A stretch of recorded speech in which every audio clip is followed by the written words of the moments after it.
We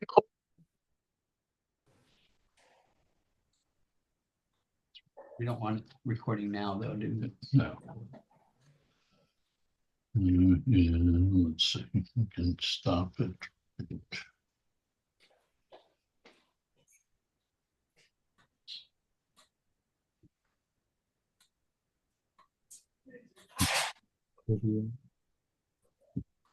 Somebody joined.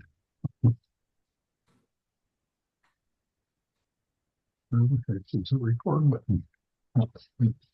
Here's a different.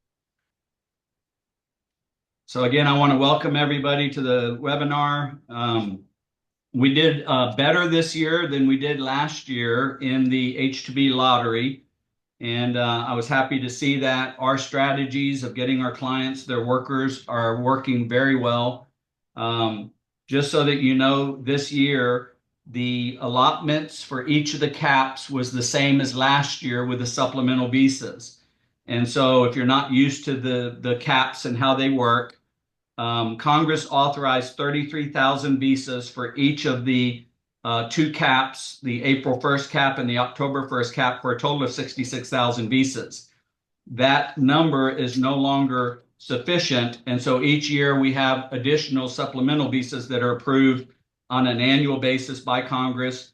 Seasonal Employment Alliance has been very helpful in helping to make sure that those additional supplemental visas are approved each year.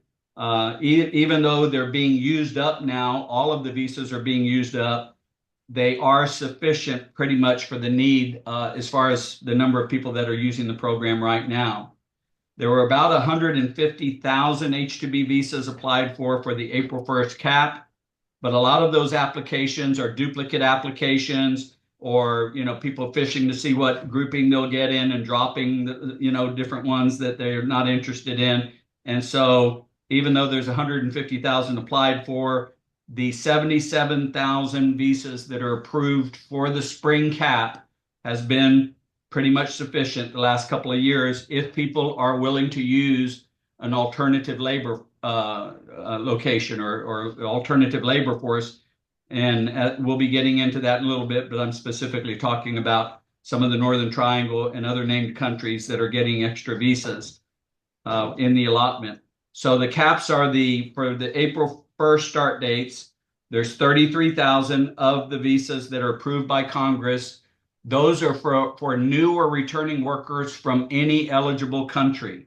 So there's 33,000. That's pretty much the Group A and part of Group B that gets into those. And those can be brought from anywhere. And those are the most desirable visas because you can put all the countries you're bringing them from on one application, and they can be new or returning from any eligible country. There's 33,000 of those visas.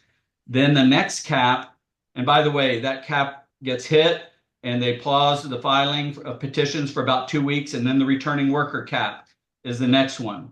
For April, there's 19,000 returning worker visas, and by returning worker, they mean somebody who's been up on the H2B program in 22 through 24. So during those 3 years, 2022, 2023, and 2024, those are returning workers, and they can come in on that returning worker cap.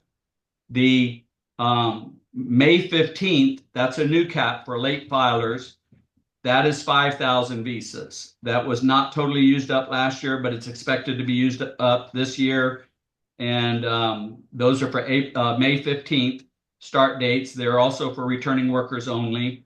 And then there's the Northern Triangle cap, and that is 20,000 visas for the named countries that are allowed to come up on those returning worker visas, which is Guatemala, El Salvador, Honduras, Costa Rica, Ecuador, Colombia, and Haiti. We now have operations to bring people up on the ground in El Salvador, Guatemala. We have another operation that is going to be starting up in Ecuador and one in Costa Rica. And so, but right now we have processors in Guatemala and El Salvador. I'll be having one of them share one of our newer processors, which is Valor International Processing VIP, Valor International Processing, with Edgar Arsini and Tony Escamilla. I hope I'm saying that right. And they'll be down there when we go down for our trip in this next month in February, which we'll be talking about more here in just a little bit.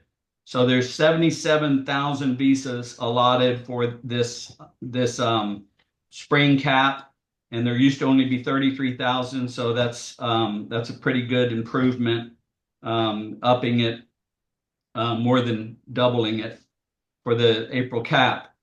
Those are the allocations. Then the question is, how do groups E through G do? The groups F and G are where employers are not going to want to be going forward. And we've got a strategy to pretty much assure that our clients get their workers, and get them early and get them on time if they follow our strategy. And I'll share a little bit on how that worked. But basically, 33,000 visas that were applied for are allotted to Group A.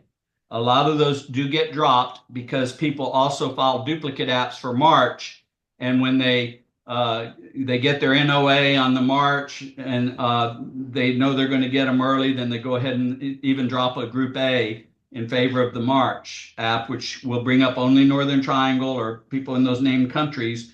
But a lot more people are starting to use Guatemala and El Salvador because the workers come up. They are very good workers. In El Salvador, we're getting a lot more English speakers, and they're happy to work for the prevailing wage. Whereas a lot of times workers that have been coming up for 10 years, they are more trained, but they're also getting paid a lot more.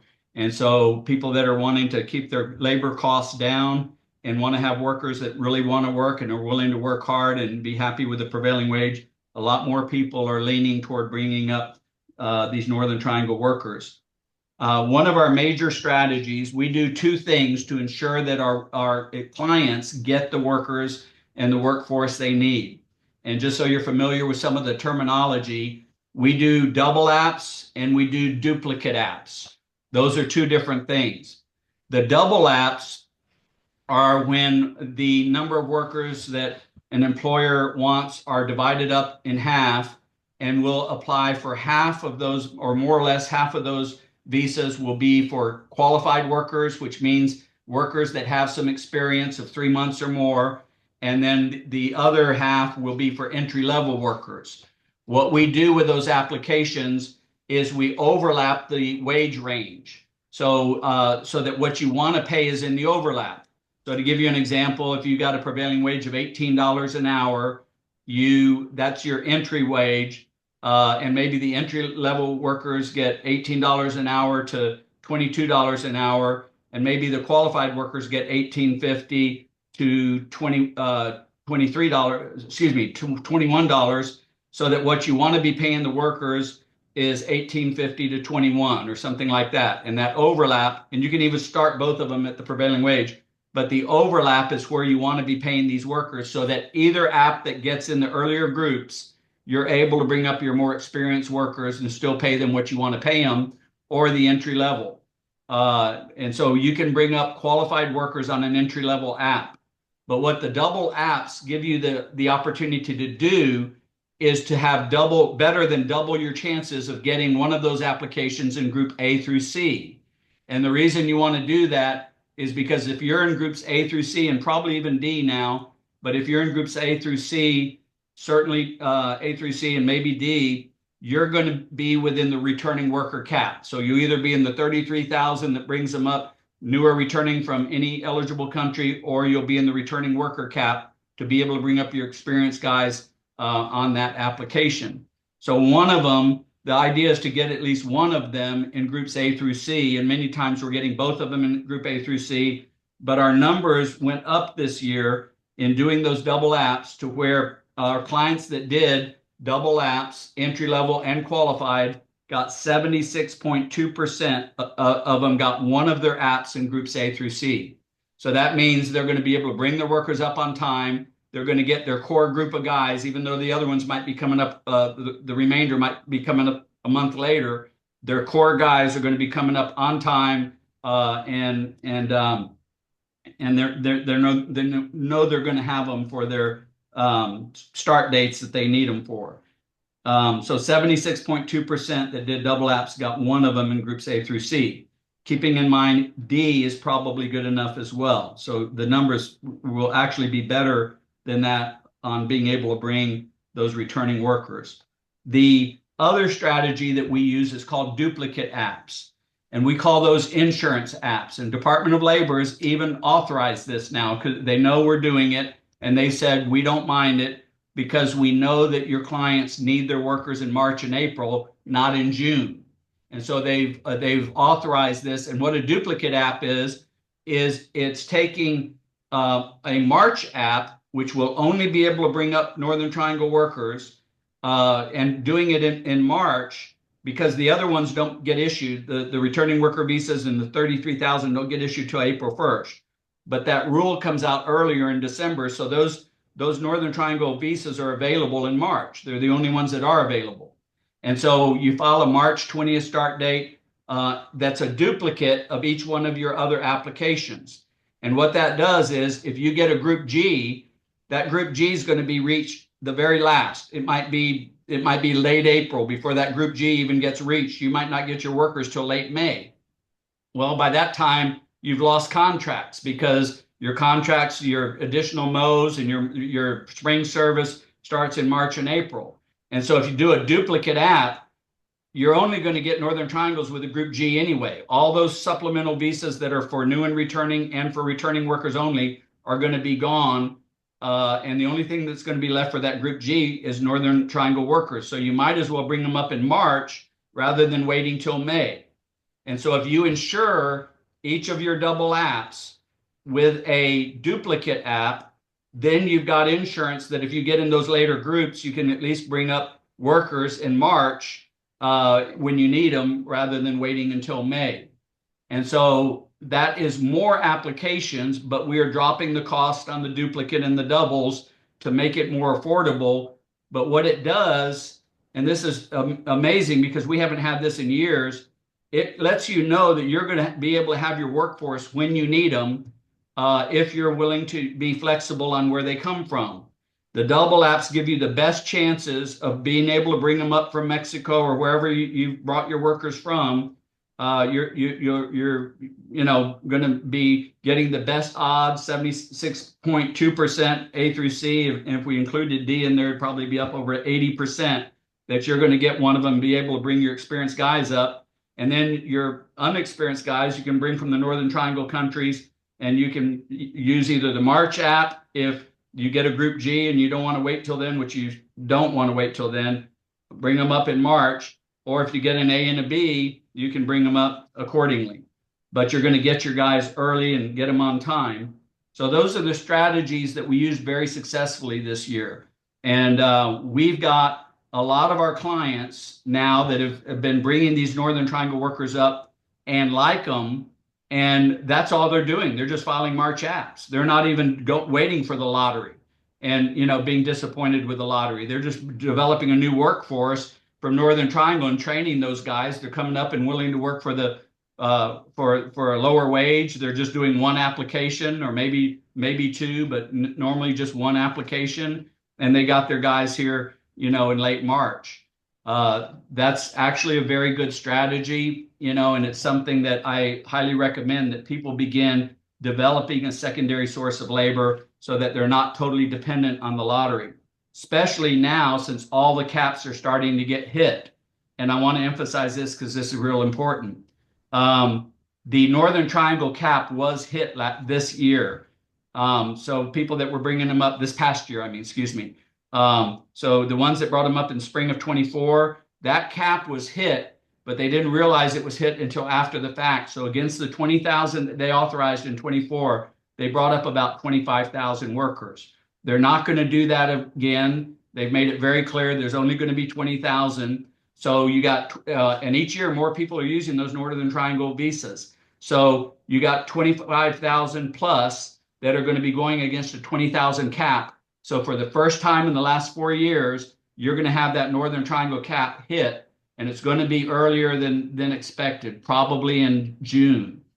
Why that's important is because people that get a group G and they figure, well, I'm going to wait and see if I need them, they might not be there if you wait. So whenever you get your approval, you need to process those workers as quickly as possible because all the caps are getting hit. Number one. The other thing about those single apps and just doing the March, is people are able to bring those workers up earlier. Another important thing about these Northern Triangle apps, and I just want to emphasize this because a lot of people got burned 4 or 5 years ago when they were bringing up Northern Triangle workers because they were absconding and they weren't staying on the job. Uh, when I came back from seminary in 2021, that was the main program going for Guatemala. So we used the program using the Ministry of Labor there in Guatemala, and the same thing was happening. Not all of them, but some of them were absconding and not showing up on the job site. And I said at the time that there was something fishy going on, that either they were extremely incompetent or they were corrupt. Turns out they were corrupt. They caught them, the Ministry of Labor, not the U.S. Consulate, the Ministry of Labor in Guatemala. There were some people in there charging workers for the visas and selling the visas. They caught them. They prosecuted them.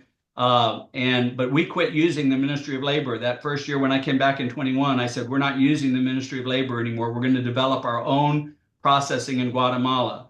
We've got 2 full-time processors on the ground in Guatemala now, bringing workers up from there, and our clients love the workers we're bringing up. We are recruiting the workers. Both of our processors are recruiting the workers from churches in Guatemala and El Salvador. They get their pastor's recommendation. I have clients that have been doubling their numbers every year since 2021. They started with, a handful, and now they're bringing up 40, 50 workers just from Guatemala. I've got clients bringing as many as 90 workers for one location from Guatemala. We're getting even better results from El Salvador because we're getting a lot of English speaking, bilingual, because El Salvador, they teach in their public schools. They're very strong on teaching English in their public schools. And we've got a lot of bilingual workers waiting right now to come up in El Salvador with Valor that they've been recruiting from churches down there. And I'll have Edgar share about that in just a little bit. But I highly recommend these Northern Triangle, not necessarily put all your eggs in that basket. I recommend for most of our clients, try a crew from El Salvador, Guatemala. See if you don't like them. And if you do, you've got a secondary source of labor. So if you got capped out, for the Mexico workers or something, those guys could bring up their family members, and you've got, people that you've brought up from there and are working out well. And I just wanted to say that because the results that people were getting back in 2020 or back in 2018 is not the kind of results that we're getting now from Northern Triangle. We're getting extremely good results. And another thing that my clients like a lot about it is these guys come up. I've been doing this since the 1990s. And I remember back in 1990s and early 2000s, the workers we were bringing up, even from Mexico, they came up, they were excited about going to work. They were happy with the wage. They could hardly believe they had a job in the United States. But a lot of times they have been coming up a number of years. They've gotten a little bit Americanized. They want more money. They want more benefits and stuff like that. And I'm not knocking it. I lived in Mexico. I love Mexico. But these workers coming out of Northern Triangle in El Salvador and Guatemala, they're like those workers in Mexico used to be back then. They come up, they're excited about having a job. They can hardly believe they've got a job. They work hard. They got good attitude, and they're pleased with the prevailing wage. And so that's why I highly recommend it. And at least people try some of these workers out. And again, we have a good program for getting you workers from where you want, probably over 80% when you include Group D, of getting them to be able to choose returning workers from any eligible country. But if it doesn't work, keep in mind we still got about 20% that end up getting both apps in those later groups. And for that reason, we do the duplicate apps to make sure you're going to get your guys early and be able to meet your contractual obligations. So one of the questions I get asked a lot is, when should we start contacting our processor about recruiting and also if we have workers' names and everything that we want them to contact, you should start contacting them probably about the first part of February. If you are planning on going on our El Salvador trip, you can hold off because you'll be recruiting your guys down there and interviewing them down there in El Salvador face to face. And we did that in Guatemala last year, and people were very happy with it. They got to meet their workers and choose their workers.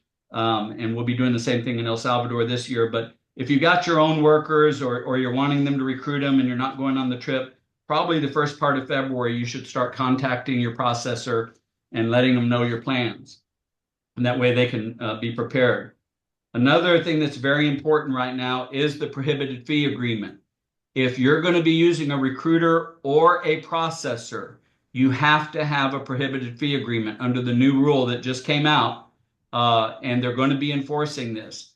And they're going to ding people that don't have that prohibited fee agreement on audits and investigations if they don't get it.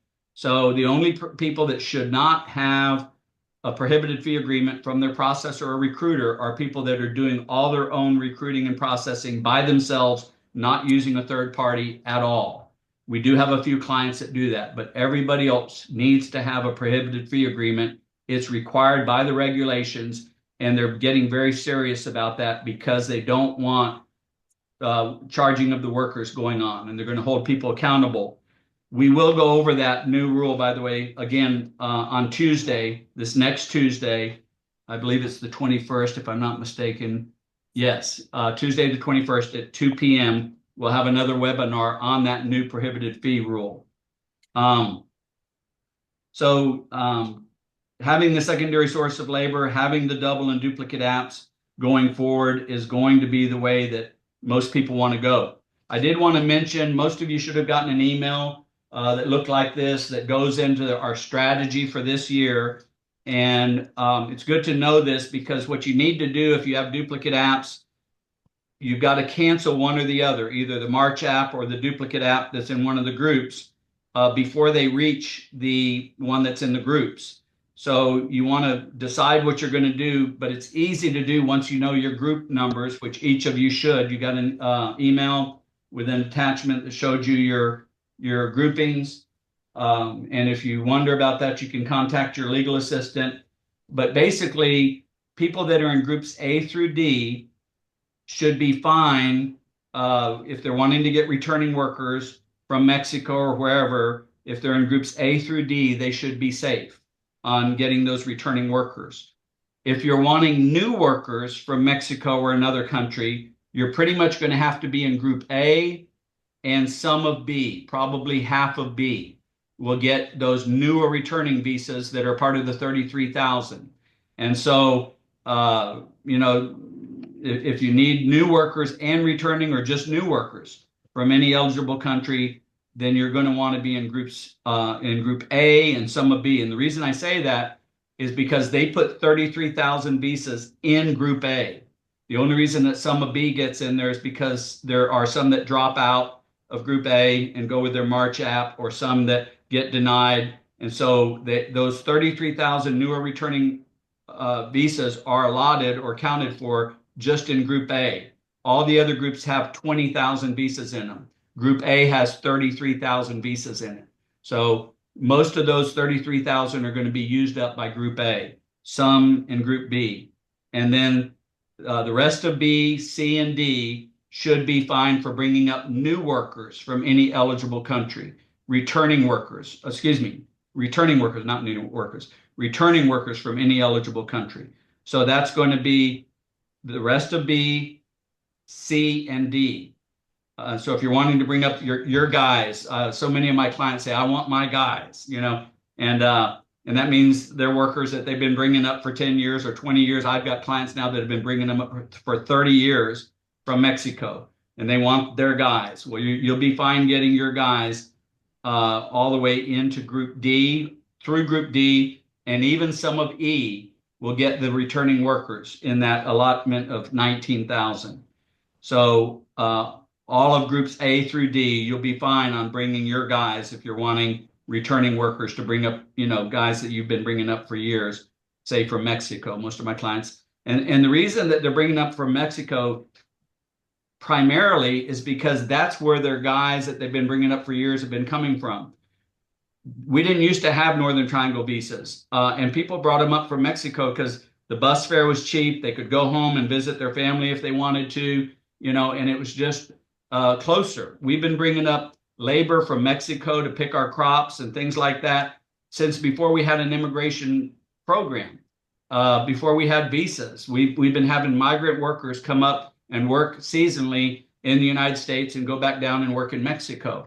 And so that's just been the norm. And so the reason people want the Mexico workers is because that's where they've been bringing up from, and that's where they're trained, and they want those guys.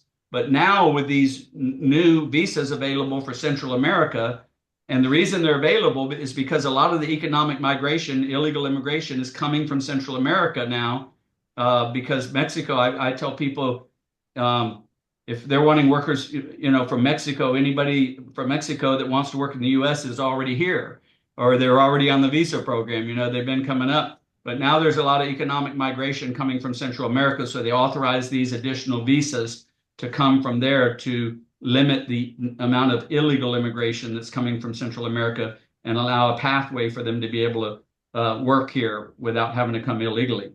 And so that's why they've authorized these additional visas. But if people are still wanting to bring their guys from Mexico, they need to pretty much be in groups A through D and some of E, probably half of E. We'll get into that. Group E is the only one that's kind of uncertain. And on Group E, I recommend people hold off on making a decision as long as they can. And that means we should hold off. Let's say you did a March app and you got a Group E. You might still get returning workers in Group E, but only about half of Group E is going to get in there. And so we hold it until we kind of see where that Group E is going to land, and we make a decision prior to turning in your recruitment results. Once you turn in those recruitment results, you're labor certed, and that's you're done.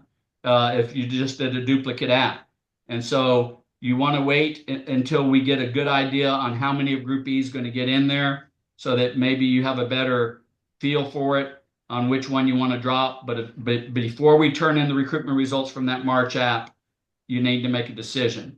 The groups F and G, that's an easy decision. You drop that and you go with your March app, because you're only going to get Northern Triangle workers with groups F and G. And they could be gone this year. So by the time you wait to get a Group G, those visas could be gone and you could get capped out. Now, the reason this is important is because even though we're still going to do the double apps and we're still going to do the duplicate apps, it's important to understand that even doing double apps, you could get a double G or an F and a G or a double F. And if you were to get those numbers, double F, double G, or F and G, which is unfortunate, but some, 20% of the people that do it are going to get that, you could get capped out and get no workers. If you have a duplicate app, you're not concerned about that, because you get in a group F and G, you drop the group F and G and go with the March app and bring them up in March. But if you just do double apps and all you have is that double F or group F and group G, now with the returning, with the Northern Triangle cap getting hit, you could get capped out. That's the only way you can get capped out now, the way it's set up. And if you get the duplicate apps, you won't get capped out, and you can know you're going to get labor to meet your contractual obligations. I want to stress this just one more time, and then we'll move on to our trip coming up and some other things. But I've been doing this for over 20 years. I hate to say I've been doing it 28 years at this point. And I've gotten to know my clients and their business. I used to do all types of businesses. I pretty much limited my practice to construction and landscaping, because the biggest users of H2Bs are landscapers, and we do their nurseries, their tree farms, their sod farms, and I've gotten to know their businesses pretty well. And I understand that a lot of clients, they want their guys, the guys they've been bringing up for years. But what I can't understand is being willing to let their businesses suffer by being locked into one labor source. because we've got it now, and it hasn't been this way in a long time, where you can actually know you're going to get all your workers by early April. And you can meet your contractual obligations. If you go with the double apps and the duplicate apps, that strategy will not get, you will not get capped out. I remember before they started doing these supplemental visas, about sometimes up to half of the people got capped out. And they'd pay us and they'd put in their applications and they'd get capped out because of the limited number of visas, and they were done for that year. And so the H2B program was very undependable because you couldn't know if you were going to get your guys, your workers. Now, the H2B program is extremely dependable. You can know you're going to have labor to meet your contractual obligations. You might not have your guys that you want to bring, but you're going to have guys.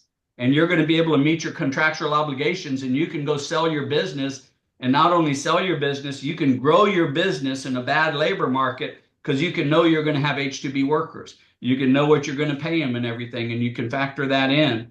But if you're just trying to concentrate on that group A through C or group A through D, I'm going to get in there or I'm not going to do anything, then it's undependable. But if you're willing to be a little flexible, if you don't get exactly what you want, you're still going to have guys. You can know you're going to have the labor you need to meet your contractual obligations come spring. And you can go out starting in the late fall and sell your business and put bids out and everything and take the bids, and you can grow your business. Shoot for getting your guys, shoot for getting the best, hand you can. But it'd be nice if you could, play poker that way, or play the Mega Millions lottery and know you were going to win anyway. That the cards fell to you, that you had a strategy where you're going to come out ahead no matter what hand you got dealt. So that's the strategy we're using. It's a good strategy and it's working very well for our clients. And like I said, we got 76.2% that we know are going to get their guys, returning workers from anywhere, any eligible country this year. And last year it was 70%. This year it's 76.2%. We do drop the price down on the double and duplicate apps. So our clients that are going back into this year from last year, we'll leave the price at $3,800 for the first application. Every subsequent application, we drop the price down $500, and that allows those other three applications to come in at $3,300. And so for a set amount, you're going to have your workforce coming in wherever it's coming from. You're going to have them coming in late March or early April. So the having the dual secondary labor source is what we're recommending, what we'll be recommending in our coming seminar this year as well, and get your wages down to where those new workers, that are coming up, you're just paying the prevailing wage. All right. I'm going to go ahead and ask Edgar Orsini. He is with VIP Valor International Processing. I've known Edgar, and he has a real heart for helping people in these other countries and bringing them up. And they're doing a real good job on screening them through pastors down there in El Salvador and in Guatemala and in Mexico. And we're real pleased with the work that they're doing down there. They're getting real good workers for our clients. And so I'm going to go ahead and turn it over to Edgar Orsini. Don't go too far. Hello, everybody. I'm glad you guys have joined us. People don't know me. My name is Edgar Orsini. I'm part owner of Valor.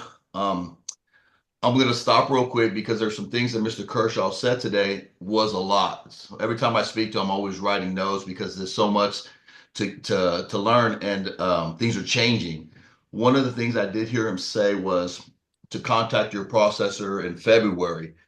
I'm just going to say, contact me when you ask for your prevailing wage. When your legal assistant asks you for your prevailing wage, contact me if you're deciding to go with us, because I want to know you already. I want to have an idea of what you're expecting, and just to be ahead of the game. I had never heard of the cap when we're in Guatemala, El Salvador, and Honduras as well. We had never had a cap.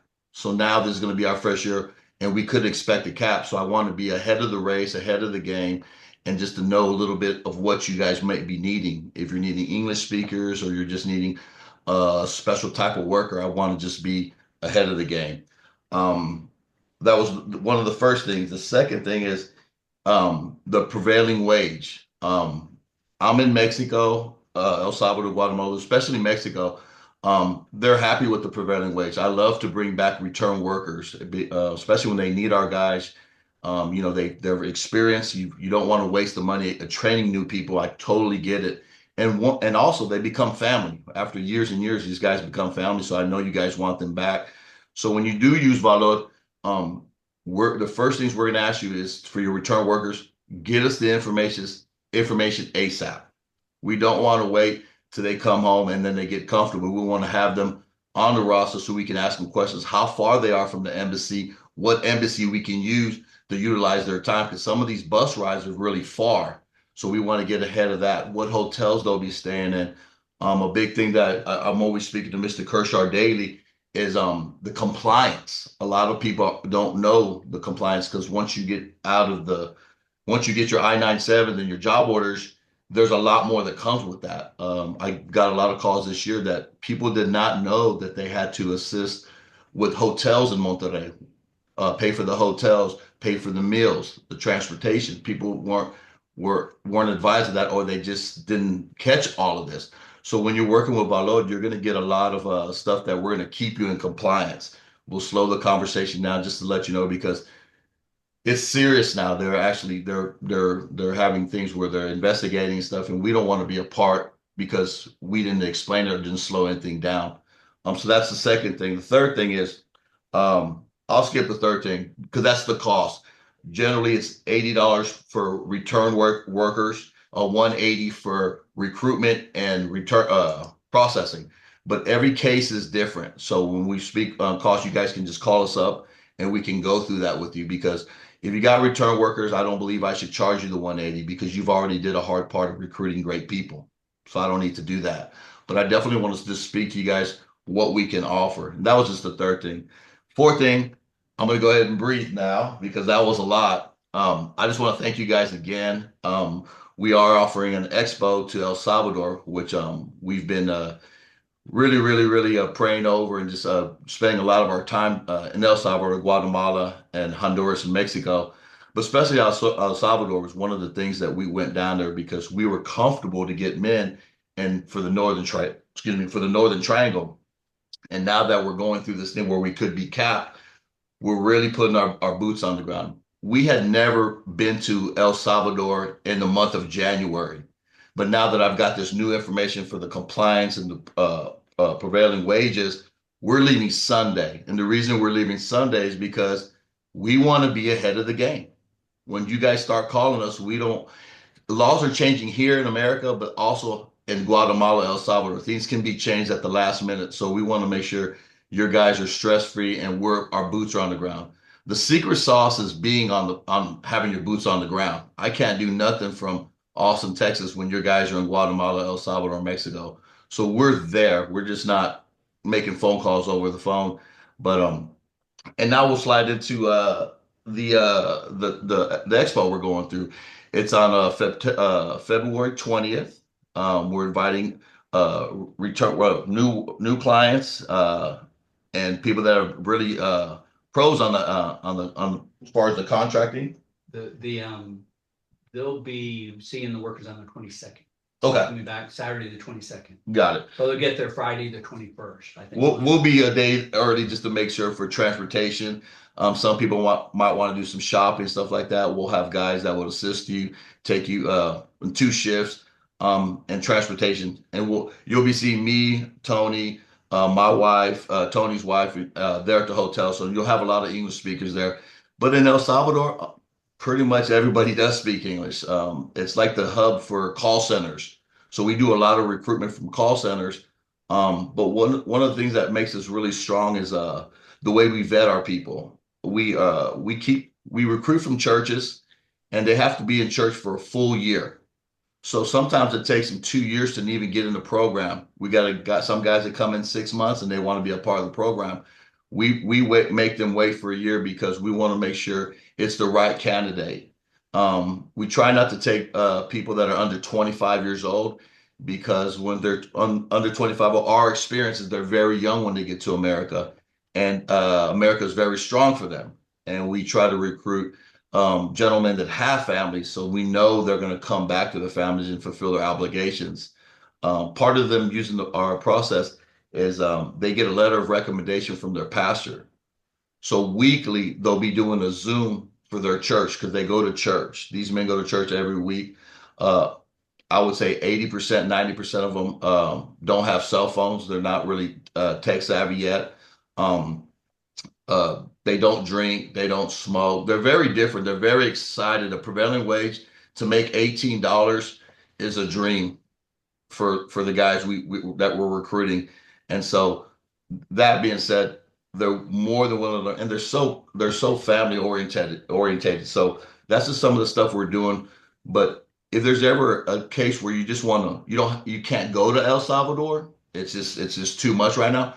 You can always interview your workers on Zoom. So basically, you'll call me. We'll set up a time. Say if you're looking for Hey, five to just six workers. call you about the checks. Yeah, I told Matt where they were. Somebody's online. Oh, you're not here? If you're calling for Try to mute Oh, okay. your Sorry. mic if you would. We're getting some feedback. If you could All mute right. your So mic. Matt's taking care of it. Yes, I showed him exactly what he needed to give him. Everybody's listening. Hold on here just a second. Let me get off of here and see if we can. They might have the lotto numbers. Let them talk. We need those numbers. Okay.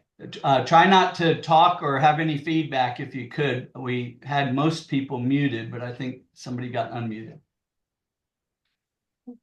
I think I was saying, if you can't make the El Salvador trip and you want to interview your men through Zoom, more than welcome. If you're looking for 6 or 7 guys or 1 guy, 2 guys, what I like to do is I like to bring you 8 or 9 guys. I like you to interview them and take your time with them. And then that way you have a selection of who you want to pick. And then you say, Edgar, I like this guy, and we can go from there. And I guess what we're saying, we just want to customize a great workforce for you guys. And that's what we pride ourselves on.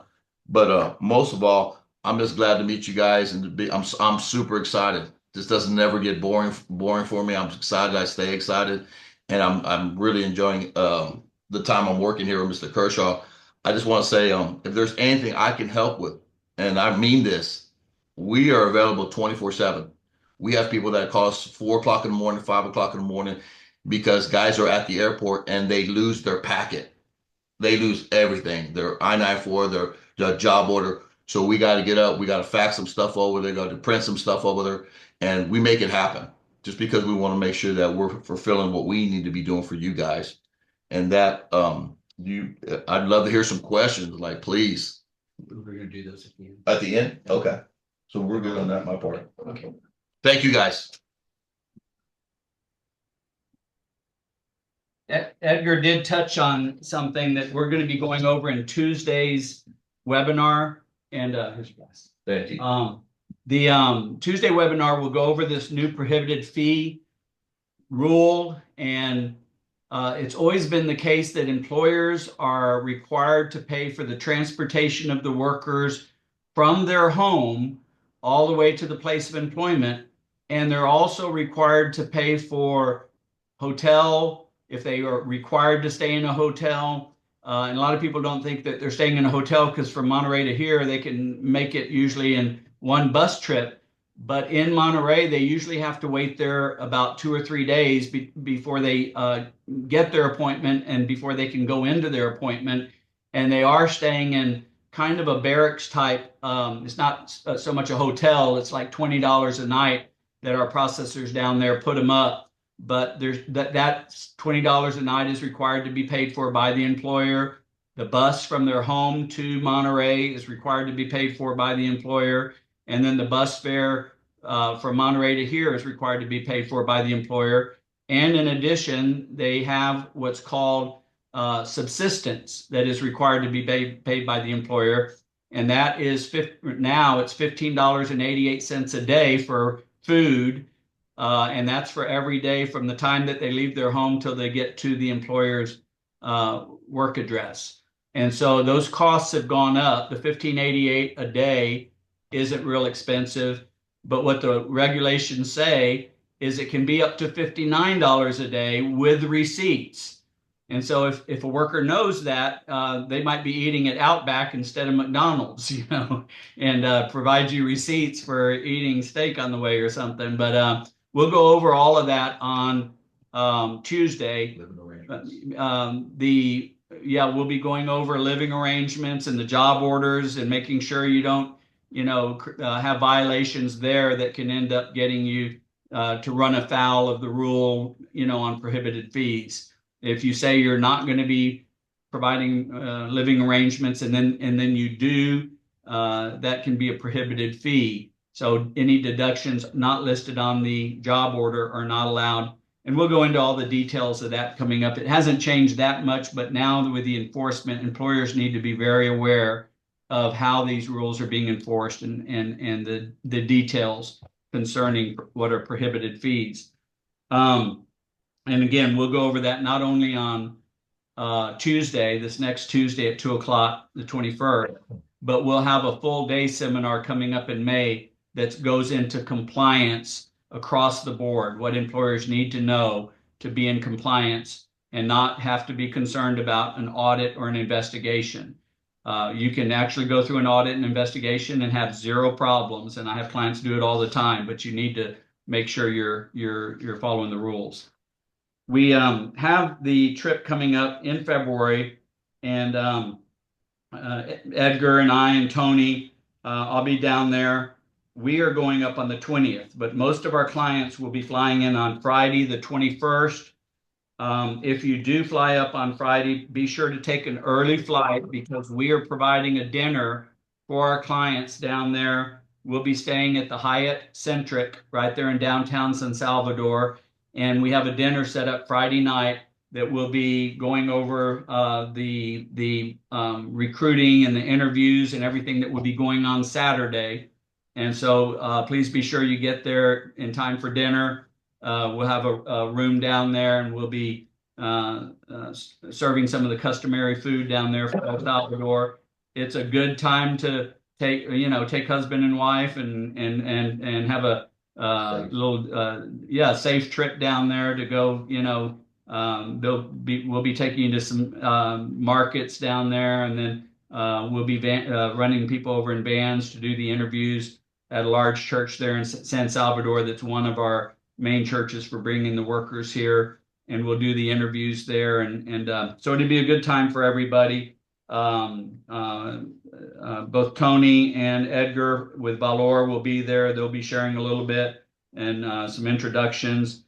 And then Saturday morning, the employers will go at their own expense to breakfast, and we'll be taking everybody over in vans to the church where the interviews will be being done on Saturday, the 22nd. Those will be going on most of the day, but during the time when employers aren't interviewing, there'll be trips to the market and be able to do some shopping for family members and things. The cost going down there, round trip airfare is going to be about in the neighborhood of $500. United, American, and Spirit do fly down there. The room rate that we've got at the Hyatt Centric is $149 a night for a single, $169 a night for a double. Most of our employers will only be there Friday night and Saturday night and come back on Sunday, the 23rd, and that's when I'll be coming back as well. So we would love to meet some of you down there and let you interview your workers. I believe it'd be a good experience for you, and also that we can get you a good labor force or alternative labor force. A lot of our new clients that have just started with the program, many of them are going entirely because of the dependability of it with Northern Triangle Workforce. And because they don't want to go into the lottery at all. They just want to put in a March application and get their guys. And they're starting off with them, and that's been working out real well for a lot of them. I would like to ask you, if you would, to please send me an email if you are interested in going on the El Salvador trip. If you're interested in going, email me if you would at robert.kershaw@kershawlaw.com. That's robert.kershaw@kershawlaw.com. And the reason that's important, if you're even interested, you're not sure you're going, but you're interested, number one, I can make sure you're getting all the information and follow up on it. But number two, we are right now getting our prices and everything locked down and signing a contract with a hotel down there. We have a group rate that will be for the rooms, and then but we're getting a rate also on the dinners that we're providing for the employees that are going down there.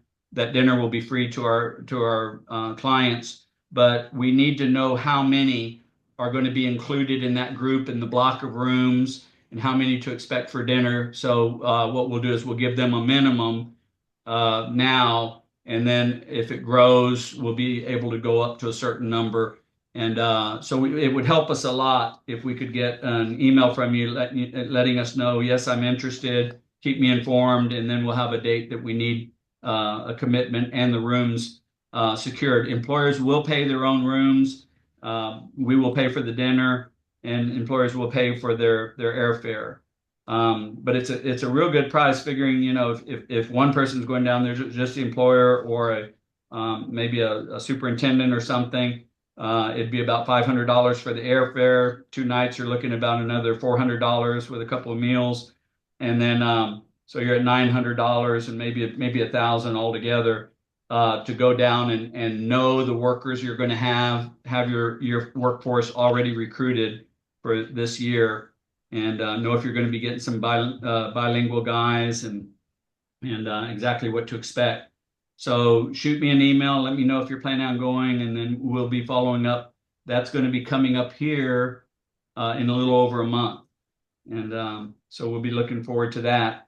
We're going to go ahead and see if there's any questions. I'm going to unmute things if you give me just a moment. I'm not. Here we go. Okay. I think you can unmute your own mic there if you want to try.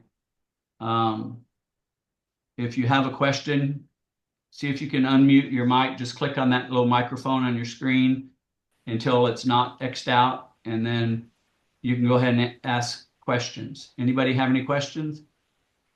I have a question. Sure.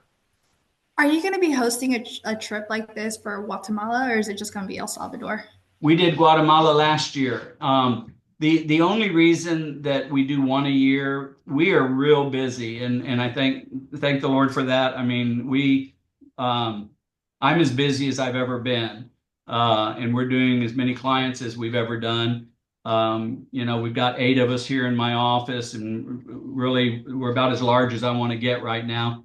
I'm as busy or busier than I want to be, and so we don't have time to do multiple trips per year. And so we did Guatemala last year. We're doing El Salvador this year. Next year, we'll probably do Mexico, and we'll highlight both Valor is down there, so is Solstice, so is Monarch. So we'll have all of our processors for Mexico down there. We'll probably do it in Monterrey, where the consulate is. There's Horsetail Falls there. There's Rey de Cabrito, if you've ever been down there. If you like goat, I love Rey de Cabrito. I used to do all my own processing, but we don't do so many clients and so many visas now. I can't do it myself, and that's why we work through independent processors that we've screened, and we know they do a good job. So we'll do Mexico next year, and then we'll start over probably with Guatemala again, or we could be doing Ecuador. We're going to be opening up Ecuador. We could be doing Costa Rica. Yes. If she's asking if there's we're gonna do an expo in Guatemala. We're in Guatemala all the time. If there's ever a time she wants to fly in, or anybody would like to fly in, me and Tony fly. We're there all the time. We could welcome them to the hotel, give them a tour, and interview workers as well. Did you hear that? So he said, even though, I won't be down there, they're down there. And if you want to fly in, they can arrange to meet you, have some workers there for you to interview in Guatemala. They'd be happy. All you have to do if you're wanting to contact Edgar is contact your legal assistant. She'll send you their information, and then just contact them and make arrangements to meet them down there in Guatemala or in El Salvador. But I do a trip, the law practice, going down there and meeting my clients and introducing them to an area just one time per year. Okay, perfect. Do you know like what time Edgar or anybody else would be in Guatemala, like before El Salvador or after El Well, Salvador? we're gonna be in Guatemala Sunday. We'll be there for 5 days. But if there's a case where, moving forward during the process, I would say here in February, we're going to be El Salvador, Guatemala. That's going to be our home for a couple months because we don't leave until everybody has been processed. So if you fly in during that time, I'd be honored to meet you guys and show you around Guatemala. And just kind of, if you want to interview some guys, or if you're shooting for maybe next year or something, please just contact us. We can make this happen. All right, perfect. I'll probably shoot you an email. Thank you. Thank you. All righty. Any other questions? Anybody? Any things about the cap or the program? A lot of people, wonder about the future of the program under Trump, the new administration. Trump actually uses H2B visas, and his new director of Homeland Security, what is her name? Noam, I forget her name.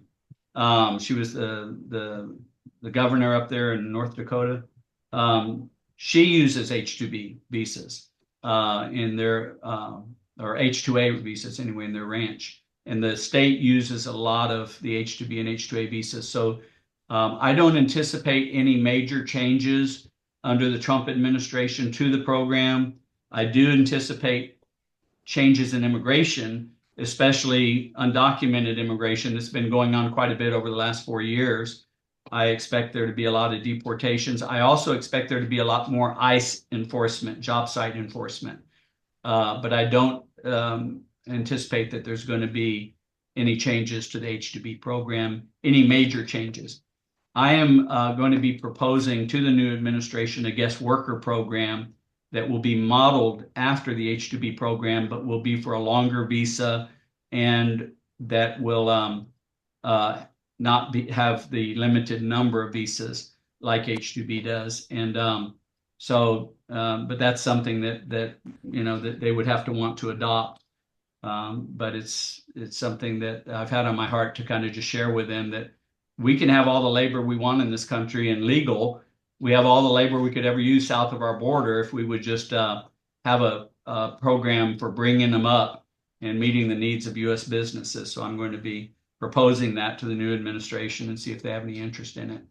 But anyway, I don't think there'll be any major changes to the H2B program. Any other questions? Hi, Mr. Kershaw, I do have a question. Yes. Our company was one that pulled 2 very low groups in our double application. So our highest group is Group G. Will they continue to process that? Could we become eligible for some of the visas that, supposing they do reach? What were your 2 groups?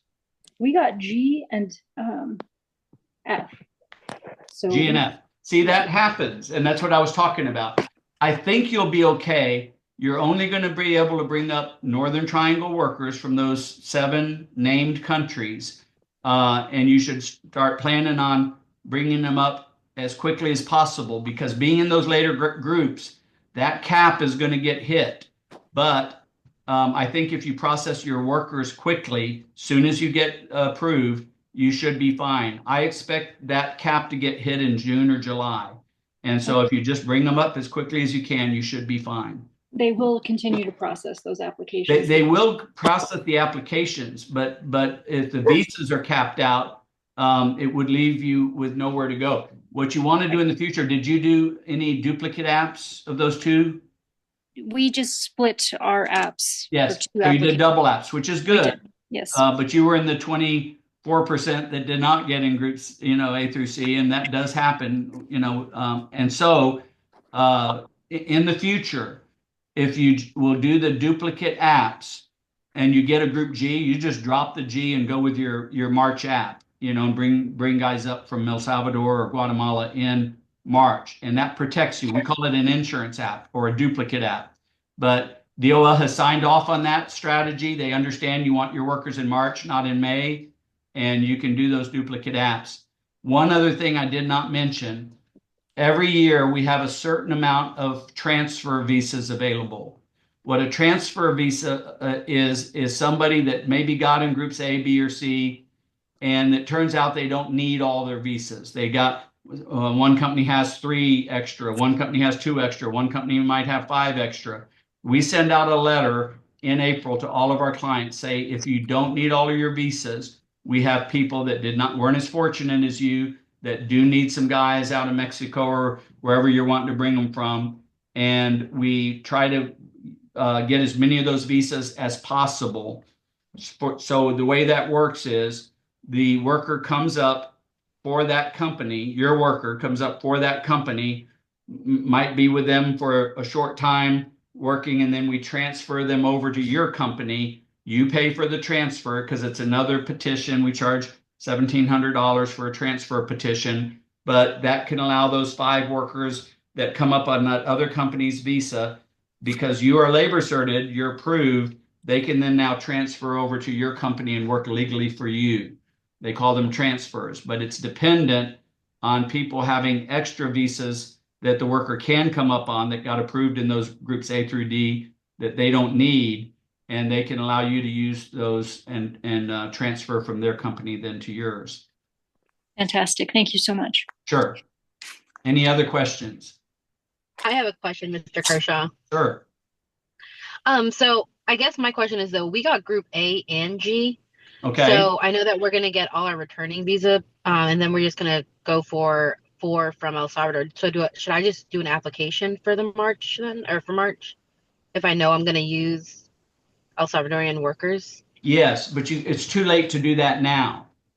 Is it? Okay. Yeah, in the future, you should always do my recommendation, and this is going to be going forward. And I say this not because, it's easy for me to say, because I get paid for doing this, right? But we really don't need the extra business. If I were a landscape company using the H2B program, knowing what I know, I'd be doing 4 applications per location. And I'd know that I'm going to get my labor, and I'd bid my jobs and everything accordingly. The major deficit in today's market for landscaping companies is the labor problem. We're in a labor crisis, and not knowing if they're going to have the labor to work their contracts. If you have labor, there's tons of business out there, and the business is chasing the labor. And so if you have all the labor you need to work all the contracts you want, you've got apartment complexes that are sending emails to their landscape company saying, hey, you haven't been showing up on time. What's the problem? And the guy's saying, look, we're short staffed. We'll get to you. And that happens a few times. And they're starting to say, look, if you can't show up on time, we're going to find somebody else. And so that money, those contracts are chasing the labor, and finding out, hey, who can service our apartment complex and get it done on time and have it looking nice. And they're leaving people that don't have dependable labor and going after companies that do. And so my point is there's tons of business out there, but you got to have the labor to work the business. And so if you know you're going to get labor and you can have your labor and have it on time next year, the way to do it is to do 2 double apps, an entry level and a qualified, and then do duplicate apps on each one. And you got insurance on both apps to where if you do get a group G, because next year, personally, I think those group Gs are going to be capped out, and people are going to get group G. So you need that insurance app to protect you against getting capped out on one of your apps. And then you can go out and sell your business. And the way the rules allow, you can go up 20% on the number of visas you're requesting every year.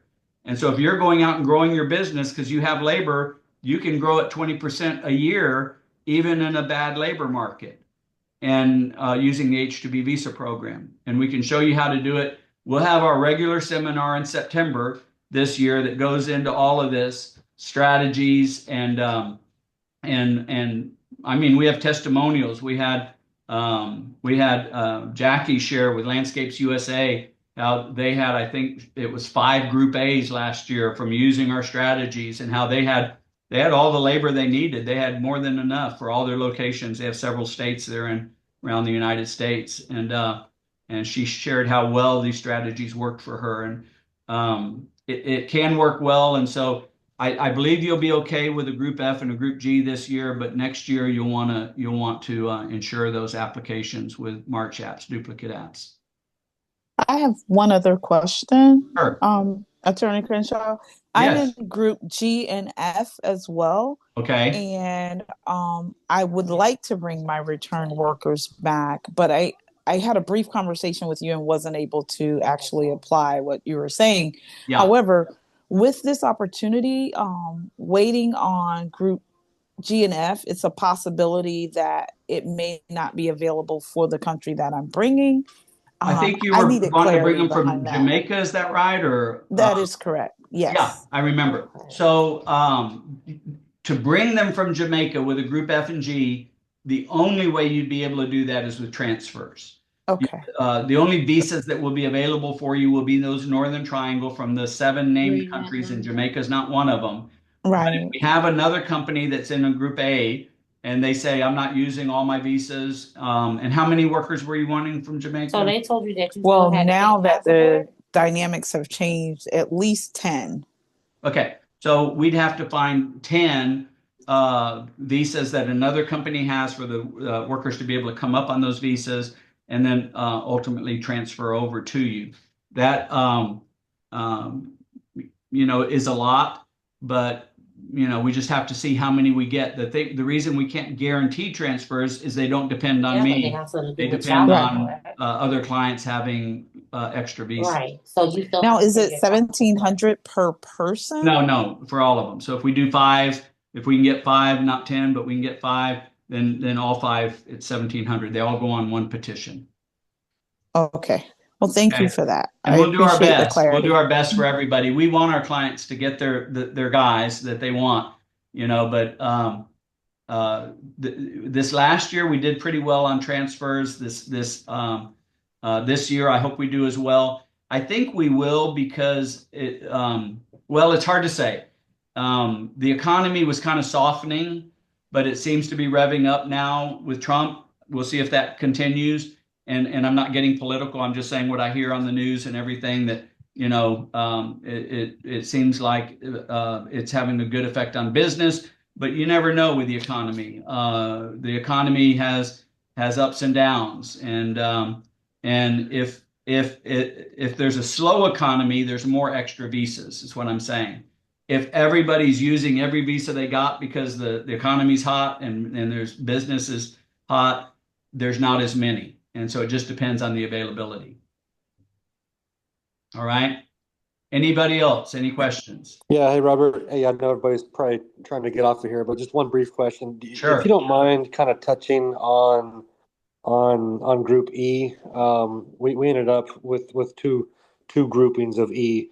Okay. So if you don't mind, I know that was one of the ones that was kind of stuck in the middle there. Yeah. But what I took from what you said earlier is kind of hang tight, at least just for another moment, and just kind of see what happens. Is that accurate? I think you have a good chance of getting your returning workers on those Group E's.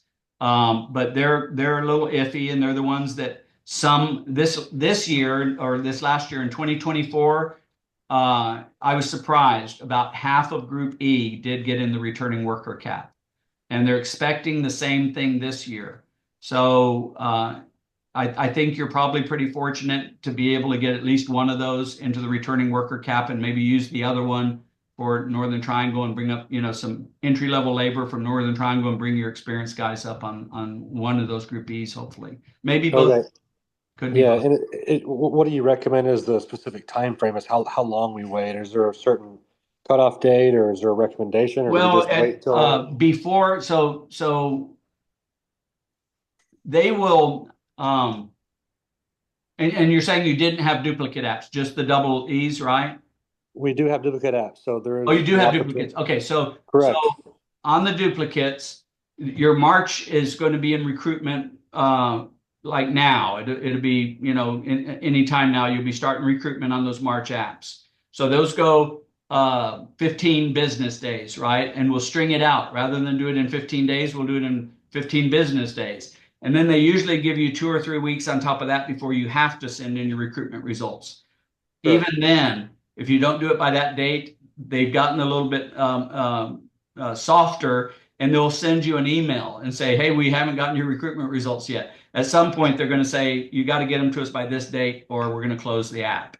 And so, you want to kind of string it out to where we get a good idea with the groupies, but you're probably going to have to make a decision on that before the groupies actually get reached. It's going to be kind of close, but I'm not sure. But if you wait until hold off on the recruitment, sending in the recruitment results, we should have a better idea by the time that the recruitment results are absolutely due. And the reason we say to hold off is because once you submit those recruitment results, then you're going to be labor certed within usually a day or so. And once you're labor certed, you got to go with that app that got labor certed. You can't change your mind after that. Yeah, that makes sense. Okay. Okay. So we'll keep an eye on it, and the groupies we'll watch it with you until we have to make a decision. We'll try to advise you, with the best advice. If we decide to go with the Group E and then get denied, do we lose the opportunity to grab guys from Guatemala? No, you'd be able to bring those groupies are going to be good at the very least from workers from Northern Triangle, Guatemala or El Salvador, or any of the named countries. And they have a good chance. Later, or what's that? Would it be potentially later than the March timeframe, or? Oh yeah, the groupies won't get reached until probably, I'd say, late March. And so by the time you get them up here, it's going to be sometime in April on a Group E. Now, March app, if you bring up Northern Triangle workers, you can get them in March. So you maybe ought to go with one and bring up one of the apps from Northern Triangle, drop the Group E on one of them, and drop the March app on the other one, and have one Group E and one Northern Triangle, and bring some of your guys up in March, and then see if you can get those returning workers on the other one, so you're not waiting on the Group E. But yeah, okay, yeah, that was one of the potential plans that we had. So I appreciate your time on this. Thank you. Sure. That sounds great. Yeah, a lot of it's strategy, Sure. And the nice thing about having those 4 apps, it gives you choices. When you only got 2, you're just stuck with those 2. But having those insurance apps and those duplicate apps really does give you, it's like, hey, we need guys in March. Okay, we'll go with the duplicate app on at least one of them, get your guys up here, and then gamble on the Group E, and see if you can get those returning workers. Yeah, that's the way we'll go. Okay, thank you. All right. Appreciate it, sir. Sure, absolutely. Thank you. Anybody else? Any questions? By the way, these strategies are signed off on by the Department of Labor. So a lot of times people might look and say, gee, are they okay with this? Yeah, they're absolutely okay with it. They realize you need your workers early, and the lottery doesn't really work for people. They realize a lot of people lose contracts when they have to come up in May or June because they're, a later group like that or something. And so they had signed off on it, and it really has made the program very dependable. There's still gambling in it. I don't want to say gambling, but it's a lottery. So I usually joke and say, if people could go to Vegas with these odds, then I'd have a bunch of gamblers for clients, because you can actually know you're going to win and know you're going to get your guys. But the lottery makes it a certain amount of a game of chance. And I also mentioned, my dad used to play blackjack. He was not a big gambler. He didn't go to Vegas a lot or anything, but he used to read books on blackjack, and then he used to try to see if he could win. I think he would. These Texas cruise ships used to go out and gamble, and he'd wager $50 and go out and see if he could, make more than $50 on blackjack. And what I learned with my dad reading those books and everything is if you knew what you were doing, you could actually win. But where they were making all their money on was people that didn't know what they were doing, didn't know how to play the game. And so with this being a little bit of a game of chance with the lottery, if you know what you're doing and you know how to play the game, you can actually come out ahead every time, the way it's set up now. And so, if you understand what's going on and hedge your bet, so to speak, you can have a good result every year the way it is right now.